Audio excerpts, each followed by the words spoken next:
Hi, I'm Henry Sturchy, Director of Design at Silicon Knights. I'm here with Dennis Dyack, Director of 2 Human, and Rob Porsky, Designer on 2 Human. We're here to cover the skill tree classes. The Berserker delights in the fury of close combat, foregoing defensive strategy in order to adopt all-out offense. So I'm going to go over the Berserker class. The Berserker is more of the melee damage dealer. He does a lot of quick attacks and deals lots of damage to the enemies. So the first skill in the tree is combo meter growth. So what this does is it just increases the speed at which your combo meter grows for you and for all the people in your group. And the interesting thing about this skill is once you power it up to level 10, you get an extra combo level. So this will help you with more runers, more battle cries, and it not only helps you, but it again increases that skill for them.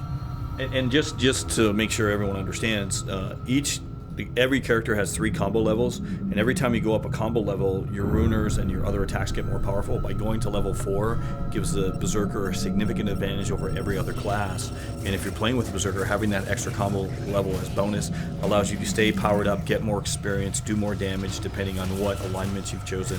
Because staying at those higher combo levels really benefits your character a lot when you're playing.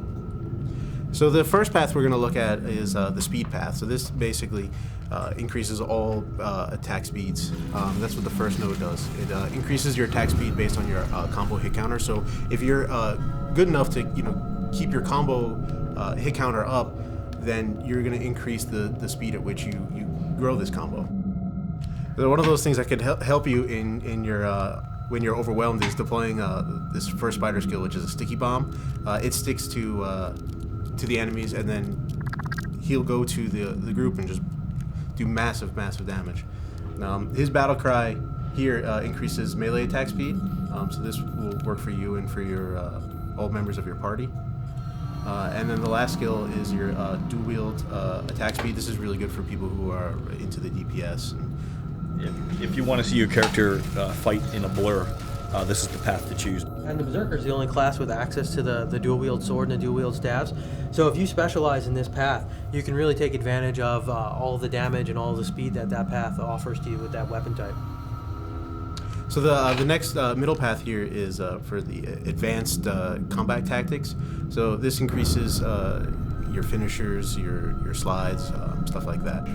The first skill increases the speed of your fierce attacks. And fierce attacks are attacks that will knock enemies down. You can use it at range. Which is critical for the Berserker, really. If you see a polarity coming at you that you can't melee, and basically they blow up on contact, you have to fire this, either that or take out your guns, which Berserker's not great at guns, so you're better off often just doing a fierce to knock them and kill them out. Yeah, these are also good against the tougher enemies in the games, like the Dark Elves. It requires you to hit both sticks together in the same direction as the enemy, and it's a somewhat more advanced skill for the players.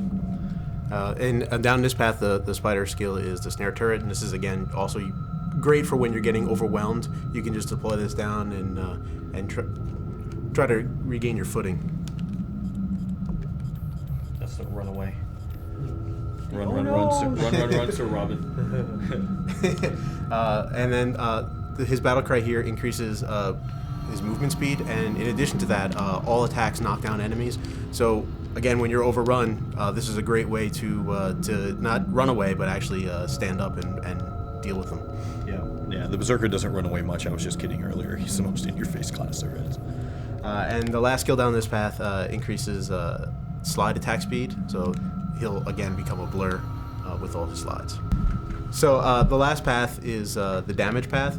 So this first skill here, what it does is have a chance to reflect the damage that you received back at the enemy that inflicted it upon you. And then his spider skill is it's an explosive mine. So this is again good for when a group of enemies are around you. Just deploy the spider and he'll blast all these guys away. His battle cry increases melee damage for you and the whole group. And the final skill here is for the dual wield weapons. It increases the damage of all those. One thing that's really nice about the Berserker is his co-op orientated skills really give you a bit of a taste of what it is to get that raw damage that the Berserker has. It's kind of funny because you can play, more one of the lower damage classes or like a defender and augment them with the Berserker on your team, and you can just suddenly become incredibly empowered and boost your DPS a ton. Yeah, it's really the kind of combo. We really did make all the classes so they all complement each other really well, and doing a combination like a defender and a Berserker. The defender essentially is a tank, but when he starts moving really, really fast, it's just a really weird sensation. And it's Henry's right. You don't always have to augment with a healer. You can play the game with any kind of combination, a commando and a Berserker. It's just really, really fun.